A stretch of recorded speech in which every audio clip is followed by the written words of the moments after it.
to endure a long-term war. And if we have ballistics going up in the air and Iran is trying to shoot them down, after time the resources will be worn out.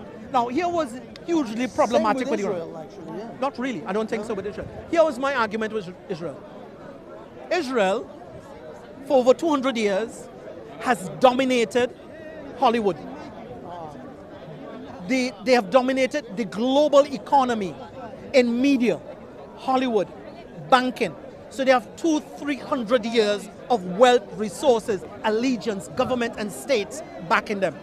So for example, Donald Trump will say, I don't want to have anything to do with no war. This is putting America first. I apologize, I just gotta, because I know I want to Yeah. look at you, but this is Yeah. killing me, it's like in my Right. face.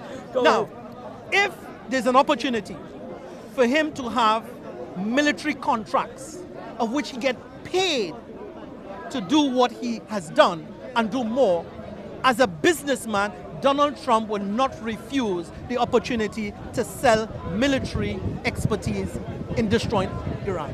So the question is, Iran doesn't have the resources. Now, here was the problem with Iran. Iran have a problem where many Muslims have, Muslim countries and organizations. Iran has put themselves part of the power politics, the global world politics, to stick their middle finger in every government face. So they raised their middle finger in all of the Arabs' face for many years. They raised their middle finger in America face for many years. They raised their middle finger in Europe face for many years. And it cost them a lot trying to get involved in every confusion, bacchanal mischief in global politics. While Iran was doing that, it has neglected its people in many ways. So there has been massive poverty and deprivation, social deprivation in Iran. Whenever you come up against the West, and the West see a flaw, a mistake, a gap in your social distribution, they will fund that gap, give that gap a voice. So the West understand Iran didn't do a good job looking after its people. So those people it has not looked after, the West will give those people a voice and prepare them to have internal strife to weaken you. So when Iran is spending quite a lot of its resources, its money, getting involved in every little mischief happening in the world, draining its resources, not looking after its people, Neglecting through its the people. back door, the West is going to say, aha, there's another one. There's an So opportunity. many Arab countries has buyed in, has invested into Western civilization. And they want to be part of the global political power. So they sign up to treaties and they do all of this. And while they do that, many times they neglect the ground, the poverty on the ground, the elders, the young people. And when they neglect those people, resistance is there. Yes. And the West see that, they build a profile, and they say, aha, we have a card here. So the regime all kind of fermented resistance from within already over the years. They didn't help themselves by ignoring the poor, as well as stretching themselves with all the different conflicts outside of the country. Saddam Hussein made a big mistake. Similar. Saddam Hussein had a lot of resources and some wealth, but he stretched himself externally. And when he stretched himself externally, he neglected things at home. And this is why the Americans were able to buy out majority of his generals. They buy him out underneath. So the question is, many Muslim countries have that same problem. They're pushing their middle finger in the West face. They're looking at the global powers. And in order to get their attention, I am part of the mix. They want to be seen global support. I want global support from the Muslim world to see me as a person. I am defending Palestine. I want to be seen as that. I want to be the most popular. They fight for that. And they spend a lot of time and resources on that. Pakistan developed nuclear weapons. It's a nuclear country. But at the same time, Pakistan have its hands in many pies. And if it does not look after its poor, the West will say, aha. They're gonna pounce on that opportunity. They're going to use that, fund that, and anytime you don't play ball with the powers that be, overthrow you. they will fund resistance against Do you you. think this is what happened to what's his name, the cricketer? Oh man, I forgot his name. Imran Khan. Imran Khan. Do you think that was how basically they foiled him or they threw him out because Imran Khan did it to himself. Yeah. He did it to himself. So Imran Khan, a beautiful man, very charismatic, not very realistic, no experience in power, doesn't understand the depth of Pakistan politics or the roots, the deep roots of its corruption. And Imran Khan went about some kind of moral change, moral political change, without changing the constitution. And he went through this moral change and he's shouting and screaming. So every corner of the earth he's shouting who's going to get arrested and his drive to clean up corruption. And when he shouted, rather than take it slowly, stay silent, zip your lip, Jazakallah khair, thank you. Zip your lip, take it slowly. What happened? The people around him was digging a hole for him. So, but the question is, had he go into power and he changed the constitution, and the constitution whereby the corrupt people use parts of the constitution in flexibility to get away with whatever they get away with. So had Imran Khan not shout too much, and did that sort of quietly, he would have did had quietly, a stronger position. slowly, and Like rebuild build his foundation. base, Now, yeah, the foundation. if you look at a tree, the stronger the tree is, deeper the roots. Yes. So if you have deep roots, you will produce a stronger stem. But because Imran Khan, he didn't take time to build roots, his tree fall apart. And he was overambitious, not practical. He wasn't thinking about a legacy, like, I'm going to do this in 5 years. He is going to do this in 5 years. This one is going to do this in 5 years. And together we do it. He want the whole pot into his whole hands. And that ain't practical. Bringing that, actually circling that round, similar sort of mindset, how do you think that the Ayatollah regime has digged their roots? I mean, they have been in power for 46 years. Khamenei has been pretty much the supreme leader more or less the entire time. Khomeini died fairly early in the 80s. Are their roots too deep for any kind of revolution to take them out?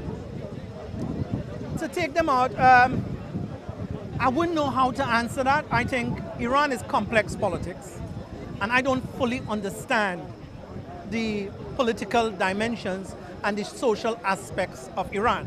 But what I do know for certainty, Iran has stretched its resources beyond its borders, exhausted millions that they could spend those millions on eradicating poverty, improving education, looking after electricity, gas, and the basic needs of its people, rather than trying to be in every confusion, every bacchanal, every fitna in the world. I want to be part of it. So the question is, any country, Iran or not, it doesn't matter. If you want to be part of the political world stage of power, it's going to cost you. You want to stick your fingers in everybody's face, it's going to cost you.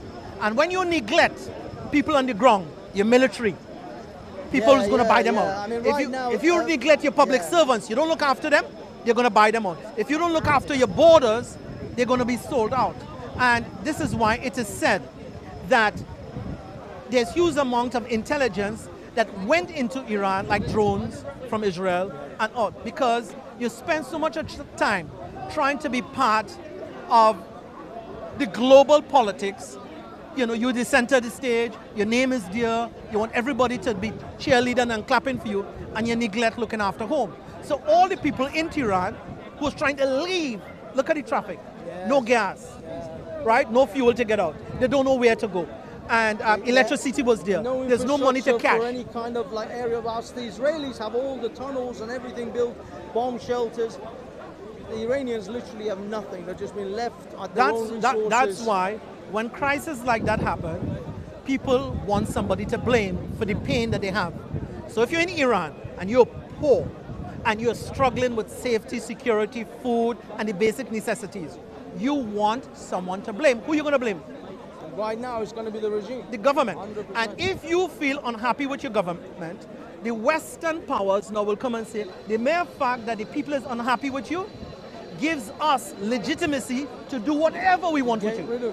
Because Whatever they you can want. always turn around and say, well, the people want it. We're doing this for the people. Well, that's literally what they're Well, saying. they always do it for the people. Oh, of course, They of always course. do it for They the always people. do it for They the never do it people. for themselves, of course not.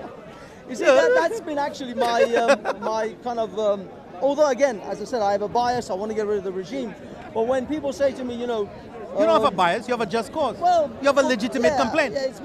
Yeah, exactly. But the You're thing is- Iranian, you are Iranian. Yeah. Your listeners, your viewers need to know you're yeah, Iranian. exactly. Oh yeah, everybody knows. But the thing is, when I say why would I back Israel or why would I have any kind of support for Israel, and my answer is really, it's not that I support Israel. I don't think Israel is gonna, they don't have any major overarching love for the Iranian people. Although they say, our people are connected, history, but the fact is, right now, Israel's foreign policies happen to align with my policies on Iran and the Iranian regime. Oh, yeah. Right. And the Iranian regime. It just happens to be that Israel's policies align with us now. What policies is that? Well, in regards to get rid of that regime, on the regime change. I think you need to be careful with that But statement. that's what I mean. That's what I mean.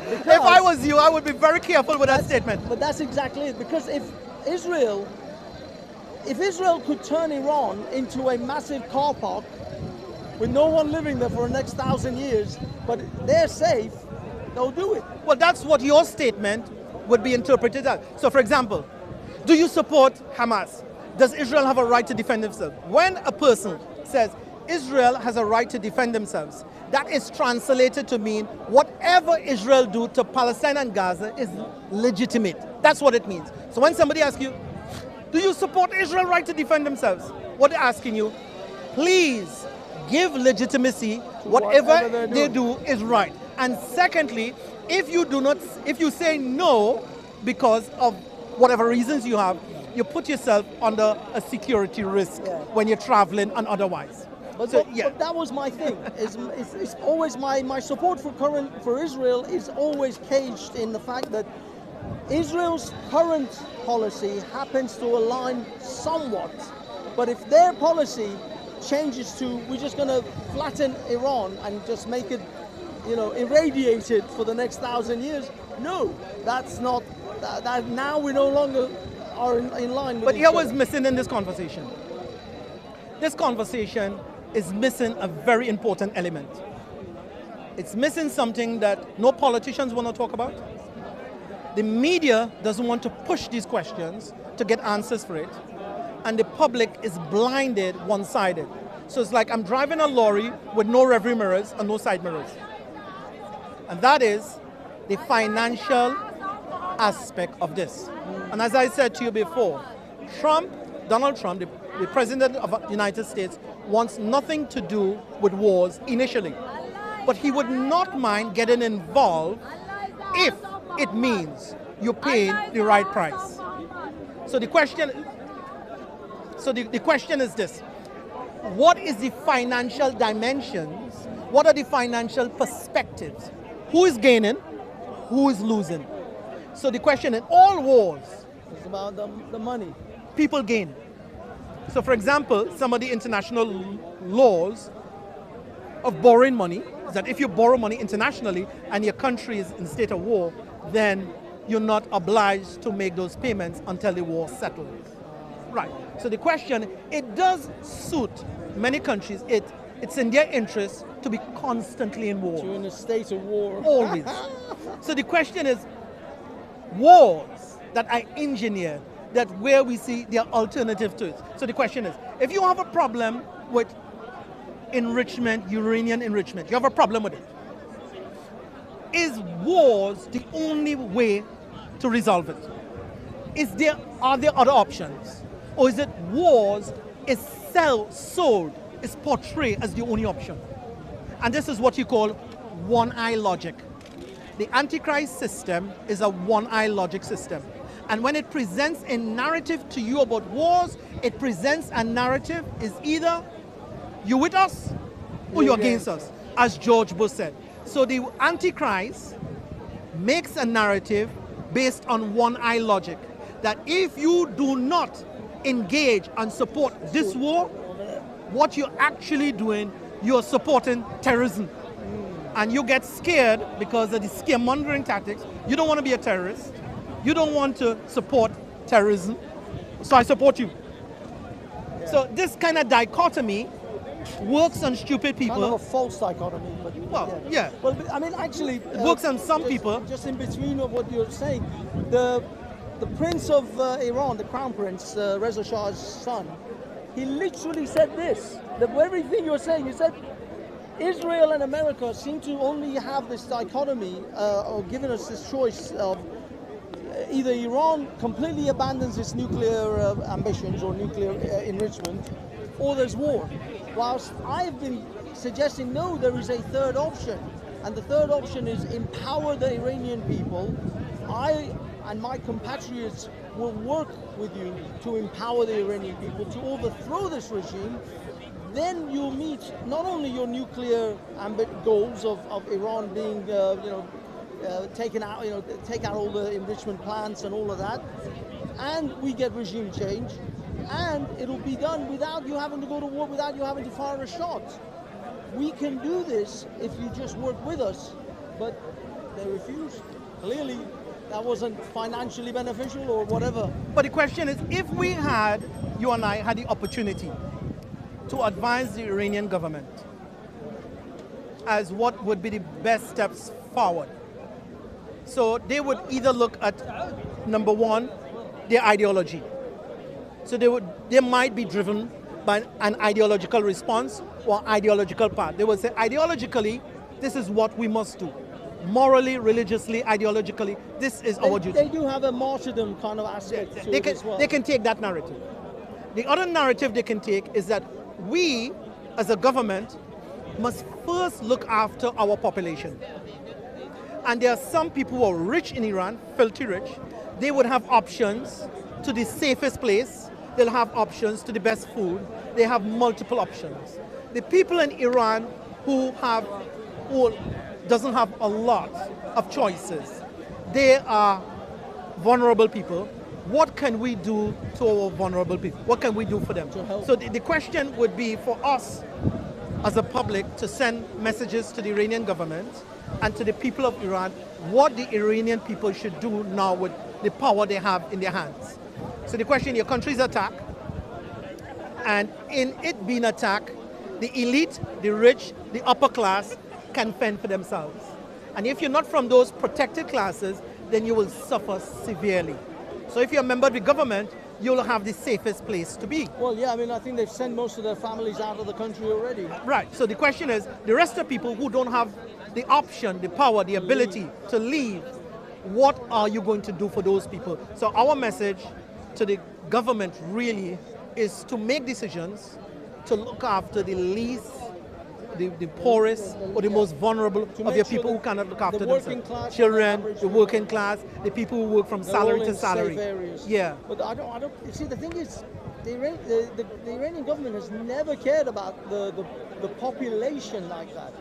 They care about the IRGC members, sorry. They care about their military leaders, but not even the low-level soldiers. This is why the word is, as far as I hear, although I'm a bit skeptical about how true that is, the army has already started to defect.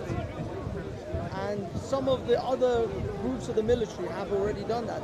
The ones that are the most loyal is the IRGC, Fatah, not Fatah, is it Fatah or anyway, one of the these militant sort of groups which are like fanatical and they absolutely devoted to the supreme leader. Other than those groups, other people are now fragmenting the police service, all of this sort of stuff. They are now beginning to flake away.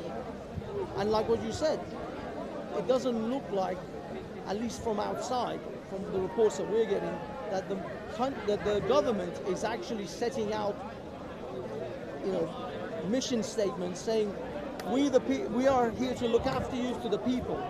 Go to these like bunkers, or go here, take shelter here. We're going to provide military aid for people to leave Tehran, whatever. None of that. You just see long queues for petrol and just highways just packed with It's very cars. likely that let's look at Syria. Bashar al-Assad had his ideology. And he took the country down a line to where it is now. But when the rubbish hit the fan, him and his family had a secure place in Russia. So the Iranian government is very likely that some of them may stay underground, hold their position, and their family and loved ones will have a secure place elsewhere. What happens to those who cannot secure a place in other countries? Then they will be destroyed. Now, let's take the conversation to a next level. If this world is moving towards turmoil and chaos, much more in terms of turmoil and chaos, the poor people suffer more than anything. The poor people, the working class, they suffer more than anyone else. They don't have the resources. When the bombing happens, there's no electricity, water, sewage, diseases, sicknesses happens. And in this chaos, the question is, who benefits? That's a very important question, but it's a kind of topic we can pick up afterwards. So I'm going to kind of close off there, but I would like to leave with that. Who benefits when the world goes into chaos like that of Iraq? So Iraq is in crisis now, no electricity, bad sewage and water mixing with each other. Syria is a big problem. Libya is a massive problem. And when these chaos happen in all these specific lands, Middle Eastern countries, lands, who benefits in these crises? When these countries are in chaos. In chaos and crisis, health crisis, refugee crisis, broken homes, suicide, killing each other. When all this happens, who smiles? Who benefits? And I think there's an intent to create this crisis. I don't think it's by accident. It's not like, whoops, I'm so sorry. Mistake. Slap on the wrist, let's correct that. But I think that's a question for another time. So I would like to summarize with that. And the important thing is the media, the mainstream media, and the people who are having this conversation needs to start having a conversation. What does it cost Israel to do what it's doing per day? What does it cost the American government to spend, or what are they earning by what they're doing? What will it cost here? Britain as well. So what does it cost Britain out of his pocket, or does Britain get paid? Refugee crisis. Really? It may actually ensue another major refugee crisis coming out of Iran. Refugees has never been a crisis. No? It's never been a crisis. Refugees is a crisis for the low life, the low level supremacists. Oh, for the right. So the question is, the question is this: whenever you have major issues like housing, health, employment, all sort of issues, then you find all refugees is a problem. Right. So the millions we give to Ukraine, spending those millions and that cross over to billions, that's not a problem. But then to house 20 refugees, 100 refugees, that's become inflated and distraction. So I don't think it is a problem the way they make it out to be. I don't think so. But I think it's an issue in order to keep the white supremacists, the racists, to keep them happy. Certain people happy. Final question. Do you think the Iranian regime will survive this event? Or is this it? This is the final? I cannot see them surviving this catastrophe in the long term. I don't think they have a plan for the long terms in terms of cost. And I don't see they have unwavering loyalty from its masses. But I think there's a door of opportunity in which if they make decisions to reconcile the populace, then they could take a position in which their resources and their policies for the future could be focused on protecting, looking after the well-being of its people, rather than having some kind of dogma loyalty to its ideology. So it's have a political ideology. So they're not totally lost, as in this whole thing. This isn't like they haven't gone past the point of recovery. It's recoverable. It is recoverable. They can have some strategies, but if those strategies are made only by its ideological ambitions and not in the interest of its people, it's very easy for the people to turn against the regime. And whenever these crises come, the people who engineer these crises, they sit there and they watch how your people react. So for example, if you are my blood brother and and someone insults you, they look at me to see my response. And if they see I'm happy, they start insulting you more. And if they see they insulting you, but I'm enraged, they change the strategy. So when they're doing whatever they're doing to Iran, they're observing the public response to it. And if the public of Iran response is, listen, we had enough from the embargo. We had embargoes, and the embargoes affect the poor more than the rich. The rich could leave Iran, they can import, they can get whatever they want. So if they have a lot of political problems that affect the lower class, and this is another one on top of it, they wouldn't survive the long term. And the financial cost to it, Iran don't have the resources or the moral support to continue its legitimacy. Thank you, sir. It's been a pleasure as always. Thank you. Which are these? Yeah, that's the little one. Thank you, sir. Thank you.